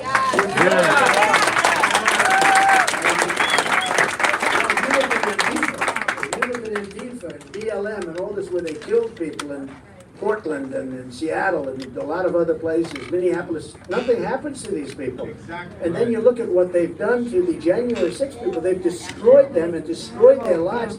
And a lot of them didn't even go into the building. It was a disgrace. What's going on? That is a disgrace. That's going to go down in history ultimately. And Ashley Babbitt was killed, shot by, in my opinion, a rogue cop. He had no business doing that. He shot her unarmed. And actually, people say she was trying to hold back the people that were pushing her forward. Ashley Babbitt was the one that was killed. She was the one that was killed. And they like to say 5 people. That the truth is. And there happened to be somebody else also in addition to Ashley. But Ashley Babbitt was a big supporter of everybody in this room. And by every account, she was an incredible person and a great patriot. And he shot her like, just like he had no problem. And then they wanted to shield him, right? They wanted to shield. And he ends up on NBC, being interviewed on NBC because he was so proud of himself. He thought he was a big shot. And they ought to look at his past record, by the way. Take a look at his past record. And by the way, thank you for giving us Governor Kim Reynolds for governor of Iowa. Good. Yeah. I hate to say it, without me, you know, she was not going to win. You know that, right? I gave you a couple of them. Without me, they wouldn't have won. But I gave you some good people. You have some good people here. But as far as the time, it's a great question because I've been watching DeSantis go out and say, "I've got 8 years. It's going to be 8 years." Let me tell you something. Right there, you should vote against him. It'll take me 6 months to have it totally the way it was. We'll have it it's the wall, and it's getting criminals out of our country that have been allowed to come in so freely. We're going to get them out. ICE, we're going to double up on ICE and the Border Patrol. They're incredible people. Brandon Judd and Tom Holman and some people that we have are phenomenal people, but they don't use the good ones. They use very liberal, very radical left people, and it's hard to believe. You know, I did hundreds of miles of wall. Then I said, you know, we should do more. What do you think? And they gave me other locations. We were going to add another 200 miles to it. We started, would have been done within a few weeks. And the stuff was all there. They actually lifted it up and took it where Texas and Arizona can't get it. Can you believe it? Instead of saying, you guys put it up yourself, at least. But they didn't want it up. That's when I said, these guys actually believe in open borders. Who can believe in an open border? But when I heard DeSantis go out and say, and talk about 8 years, we need 8 years. You don't need 8 years, you need 6 months. We can turn this thing around so quickly. Yes. If you need 8 years, who the hell wants to wait 8 years? I get fully turned around. We'll be drilling and we'll be doing a lot of things. We'll be energy independent in 6 months. We'll be able to do that in 6 months. Don't forget, I filled up the national reserves. I did a lot of things at very cheap prices. Congress held me back, actually. Yes. But we had a deal where I was going to fill it up for nothing, you know, when the oil was down so low because we had so much of it. We have more liquid gold under our feet than Saudi Arabia and Russia. Think of it. We have more than any other country. We were going to double up on them. We were not only going to be dominant, we were going to be beyond dominant. We were going to be bigger than Russia and Saudi Arabia times 2. We were going to make a fortune with energy. We were going to start paying off debt and further reducing taxes. It was so beautiful. It was working so great. And then they just shut it all down. So shame. But it's not 8 years, it's 6 months. And we'll be back in business, and sooner than that. And we'll be back in business, and those tractors are going to be spending a lot less money for their energy. And the food prices are going to start coming down, and a lot of things are going to start coming down, and it'll be a beautiful thing to watch. It's going to happen very quickly. And I'm very experienced now. You know, it's not like I'm going in to say, "Oh, this is a nice office. Is this the Oval Office?" It takes you about a year to sort of say, "Can you believe this? This is the Oval Office." Thank you, President. We're going to do it very quickly. Very good. I think within 6 months you're going to see a major part of the comeback. Not 8 years. No. He'll stop saying that. Yes. Watch. He's going to stop saying that because if he needs 8 years to turn it around, he's saying, "Well, I'm going to, you know, I can be." Let me tell you. I'll go 4 years, and if I do a great job, we're going to have a great Republican, somebody. You at bed. Go another 4 years or 8 years, so it doesn't make any difference. But when he says 8 years, every time I hear it, I wince because I say, if it takes 8 years to turn this around, then you don't want him. You don't want him as your president. You ought to go to the 3rd, 4th, 5th, or 6th guys, but they're usually polling at about 1%. Sir, you're hired. Okay, thank you. All right, well, I deal with you. I'm a 6 month. Hi, President Trump. I just graduated high school 2 weeks ago. Great. Thank you. And so my question for you is, since your last term in office, there have been a lot of attacks on education in terms of censorship and all of that. So I was wondering what your thoughts were on parental control and that kind of thing within schools, school choice, and all of that. Education is very important to me, so wanted to hear your thoughts on that. So Thank big, you. very good question. Congratulations, by the way. Good. Were you a good student? Were you? I Pretty think I good. was. Okay, just. She just got a $180,000 scholarship, the Binhvo scholarship to go to Yale. Wow, wow. Very modest. Very modest. That's fantastic. That's great. Congratulations. Very big on school choice. Can you imagine we even have to talk about parental control and basically having parents get involved? We have school systems that don't even want to talk to the parents about their children. And you talk about changing gender and things where the child can make a choice and the child can be unbelievably young. The country has gone sick. It's gone sick. And I don't like the term woke because I hear woke. You know, it's like it's a term that use half the people can't even define it. They don't know what it is. But you look at these things like women getting, competed with, men that were men and are men, and they're out there swimming and setting records. You see the records that are being broken? Records that lasted for 19 years are being broken by, 30 seconds. They're trying to win by a 16th of a second in swimming on one of the events.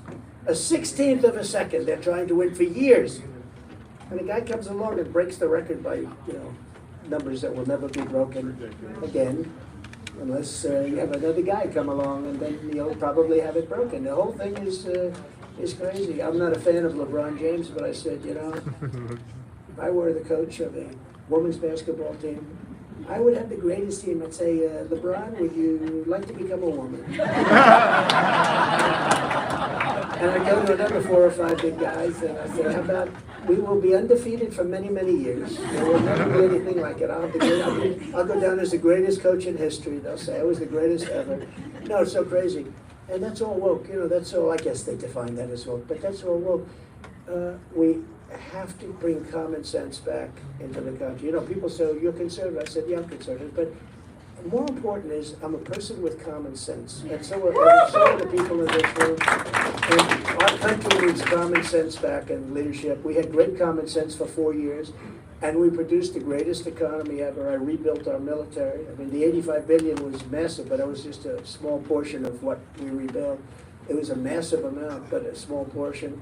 But when you look at what we did at the border, when you look at what we did in every single aspect, even right to try, where we had for 58 years they've been trying to get this, where we have very far-reaching drugs that were good, but they're not approved by the FDA, and somebody's terminally ill. And we couldn't get the drugs. They go to Asia, or if they're poor, they just go home and they die. They have no hope. But they go to Europe, they go all over the world looking for something, and I signed a bill, very hard to get, actually very complicated, because the drug companies didn't want it, the labs didn't want it, the doctors didn't want it, because, they thought they had liability. I signed a non-liability clause, I got it approved, and everybody's happy. We've saved, with right to try, we've saved thousands and thousands of lives of people that are terminally ill. And people would say, well, we can't do that because they may die. I said, they're gonna die anyway. And yet they were in there for close to 60 years now trying to get that approved. And I got it approved through Congress. I got it approved. You had to go through Congress on that one. And we're saving lives, tremendous numbers of lives. I'm very proud of that one, right to try. It sounds easy. You'd think it would be easy to get it approved, actually, but it was very, very tough. Gone for many, many years. I took care of the vets better than anybody. We had a 92% approval rating, and now it's going way down on the But we had a lot of bad people in the VA, and you weren't able to fire them because of civil service and various other reasons. And I got that taken care of, and we let go of 9,000 really bad people. And I also, people were waiting in line for literally months. And some people were becoming terminally ill because they couldn't get something taken care of early. And I said, you wait in line, and you have to wait in line for more than 24 hours. You go outside to a private doctor, we pay the bill, and you get yourself taken care of. We went up to and it actually saved money, as opposed to you think it cost. It actually saved a lot of money. But when you think of it, we did things that nobody's ever done. With the VA, we had a 92% approval rating. Nobody has ever been, we were 36, I think 36 points higher than previous. So we're very proud of what we did for the vets and what we did for the military and what we did for the farmers. So I want to thank everybody for being here, and we have a nasty race ahead of us because, you know, we have the communists, the Marxists, the fascists after us. We have a lot of bad people after us. We have a lot of very bad people in this country, and fortunately, we have mostly great people in this country, and really, the people in this room, right from the beginning, we struck a chord. I didn't even have to work too hard with that. I worked hard once I got into office to produce all the things I said. But we'll do that again, and we'll do it in spades. We're going to do a great job for the farmers, the manufacturers, but we're going to do a great job for your state. And I just want to thank you for your support. You've been incredible, and for your leadership. You people have been amazing. So thank you very much.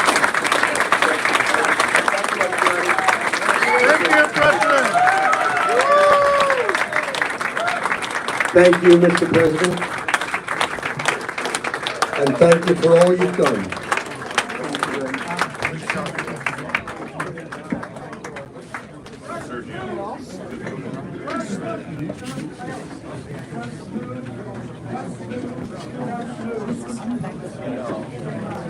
You can walk right there. Push them back. All the center right now. Just people can see it. Man, step back here. Hey, how you doing, man? Good to see you. Great to see you. Hey, everybody. We good?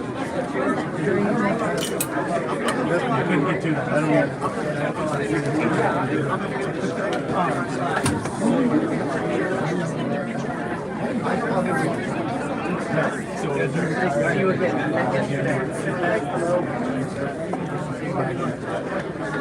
How are you? Yeah.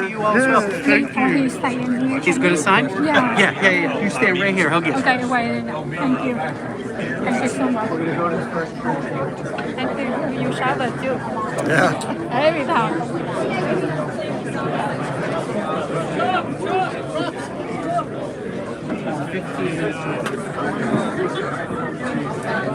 We got an activist. Hello, everybody. Hello, President. Okay, thank you very much. You made that seat, right? I guess.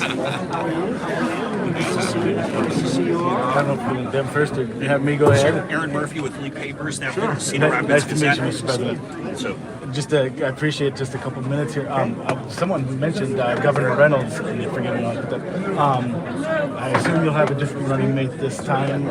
What would Governor Reynolds be someone you would consider? I have a lot of people that I consider. We have some great people. We're gonna have, whoever it is, it'll be somebody who will be terrific. Yeah. We're gonna have a lot of great people. We have incredible people in the Republican Party. When I attend events around Iowa and with other candidates, one thing I hear a lot from people who are still waiting to decide are, I really like what President Trump was able to accomplish during his tenure, but I don't necessarily like all the drama. It'll be a word they'll use, for example, sometimes. What would be your message to those voters who are maybe considering someone else this time? Without the drama, we wouldn't get elected.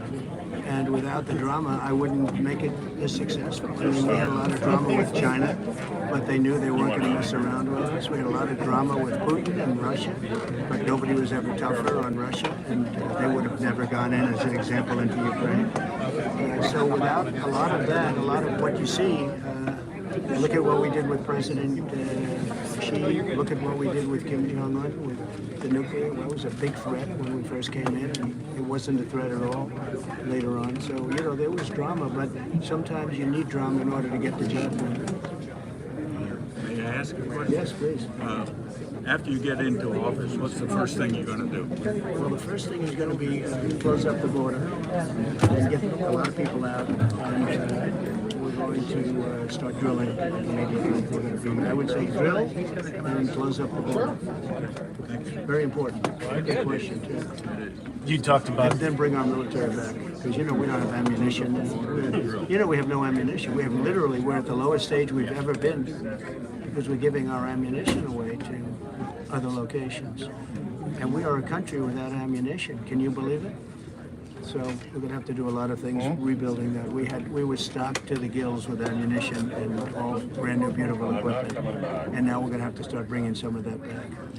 You mentioned Ukraine and Russia. What would you differently if you were able to return to office regarding what's going on there? I would have Ukraine done in 24 hours. I would have a deal done. How would you It cries out a semi-complicated process, but I know both of them. I would have a deal done very quickly. It has to stop. That war has to stop. And I wanted to ask if you would want to address the report that came out yesterday about you talking about a document that was from General Miller. It's not only fake news, it's fake news, and it's just a continuation of a witch hunt. Just a continuation of this terrible witch hunt that's been going on for literally 7 years. And when you come to Iowa, obviously we talk about the evangelical voters a lot and the way they turn out in these kinds of elections. What's your message to those voters in this primary with so many other candidates in the race? Well, I think the same message you just heard. I can't do it again. I'm not going to do it again.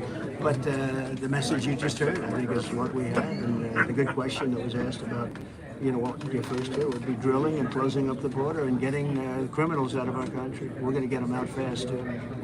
Because we have many criminals in our country now. It's not sustainable. What they've done to our country is not sustainable. Did I hear you advocating for the death penalty for drug dealers? Well, I would. If the country were ready for it, the country should be ready for it. If you want to stop drugs from coming in, you do that. Every country that has that, I know a lot of people don't like that, and it doesn't sound very nice, but that will stop your drug problem almost instantaneously. Nothing else will. You can set up all the blue ribbon committees, put these two people on the blue ribbon committee, and it's not going to have too much of an impact. So that's what they have. Blue ribbon committees all over the place now. If you want to stop it, the only way that's been successful is the death penalty for drug dealers. You'll stop it quickly. Okay? Thank you very much. Great Appreciate honor. the time. Thank you, Mr. President. Will you stay for my He happened. Oh, thank you. Thank you, Sorry. President. Thank you, the President. Would you That's okay. Let me work on my hand while I'm giving. Sorry, I didn't mean to do that. Walt, give me something for my hand so I get that. No woman said, "Oh, would you sign here?" It is. Should have a little soda and a towel. They'll get it for you. She got me.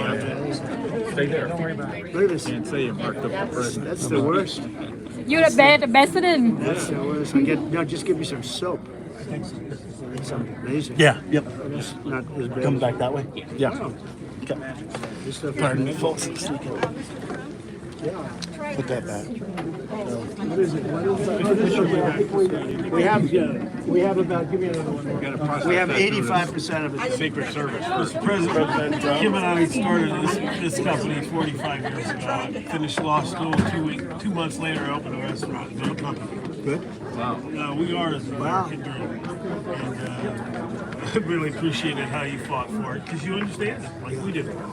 But we're going to lose it if we allow these Marxists to do what they're doing with the Justice Department, the FBI. This country is in big danger right now. Yeah, we're slipping toward Venezuela. Yeah, no, I used to say that in the campaign. We'll be another Venezuela. We'll be a large-scale Venezuela. That's where we're heading. So thanks, Walt. So that did a pretty good job. When you think it. Anyway, but congratulations. No, but we have to do something. We have to win this. A lot of people say if we don't win it, that the country is really going to be finished. We'll turn it around fast, too. Interesting statement, though, about the 8 years. I need 8 years. What happened? Remember how you felt December 19th? Look at 1.5%. Gas was cheap. Everybody had a job. The economy was marvelous. Okay. You know that 1.5% is better than no inflation? 1.5 is the perfect No, it's a number. perfect number. If you had none, that would be actually as good. Right. Because I say no inflation, but the fact is the 1.5, the actual 1.5 is a perfect number. That's what everybody strives for, and that's exactly what we have. Exactly. Amazing, right? No. And within months, it was all shattered. Right. But yeah, we still gave the largest tax cuts in history, and they have not been able to attack that. You know, a lot of things, but we'll bring it back fast. We'll be able to bring it back very fast. Thank you very much for the restaurant. This is a beautiful place. Very successful, I guess, huh? Very successful. That's great. It's been, it's kind of an iconic restaurant. Yeah. We just had a record year last year. That's great. Wow. Now you're going to do a lot more after this today. I tell you what, I look at those cars out there. There's a lot of people here. This was going to be, 30, 40 people say hello. It's not 30, 40. There are hundreds of people out there, and the people can't get in. So congratulations on that. Anybody ever have any other questions? Can I get a picture with you? Yeah. Do you know him? Is he a customer? Yeah, he looks like he can. I promise I'm a nice close. guy. Please, can you say Come back 10 times. President? Take the picture. President Trump, will you get a picture with you? Sir, will you take a picture? Yeah, come on over. Yeah, come over here. Come on over. Will you take the Hello. picture? We'll just take a few. That's good. Whose is this? Can you please, I'm here. Whose is Oh, it? that. You got it. Go ahead. And a picture with you with the sign. Okay, yeah. Come on, you want a Can you picture? sign me? Yeah, please, yeah. Let's get a picture. See that hat? That's true. Trump was right. Yes. Okay, sorry. Yep. Right here, ma'am. Thank you, darling. Thank you. So much. Is this whose hat? Yeah, is that's it? my. Whose hat is That's it? me. Yeah. Thank you, sir. I'm from Florida. Come here to front for you. That's beautiful. Yes. We have a You know lot. we, have a right? big- We come to Vietnamese. Vietnam. Vietnam. Everywhere. Vietnamese, they like Trump. Yes, sir. Yes, sir. No, we love We have you. great We support thank you from so much. Vietnam. Amazing. Yeah, we thank you so much Thank you for very much. everything you do. You very good job. Very much. We You're the appreciate best ambassador, you know. You got your photo. You're the best president forever. Thank you, sir. it very much. Thank Can I you. get a picture President? with you, President Okay. Trump? I move now. I can get out for you guys. Come on. All right. Thank you. Congratulations. I have one. Oh, yeah. I cannot move out. Can you get out? No, I can. I cannot move out now.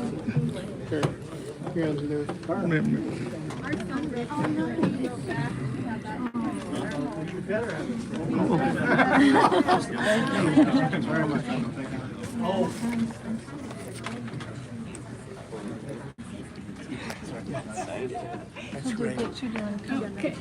Whose hat is this? It's a nice one. You get it? You can move out? No, I cannot. You can stay right here to me, okay? Yeah, come on out. God bless you. Thank you so much. Can you pass that head? We're praying for you. God bless you. Thank you. Pray for the country. Watch out for the chair. Yes, sir. Yes, What's sir. happened to this country is unbelievable. Keep come off the chair. What's happened to you would in your worst nightmare, you wouldn't have thought. So can you step back? Can you step back? Yes, sir. I got that. I got that for you guys. All right. You good? Woo.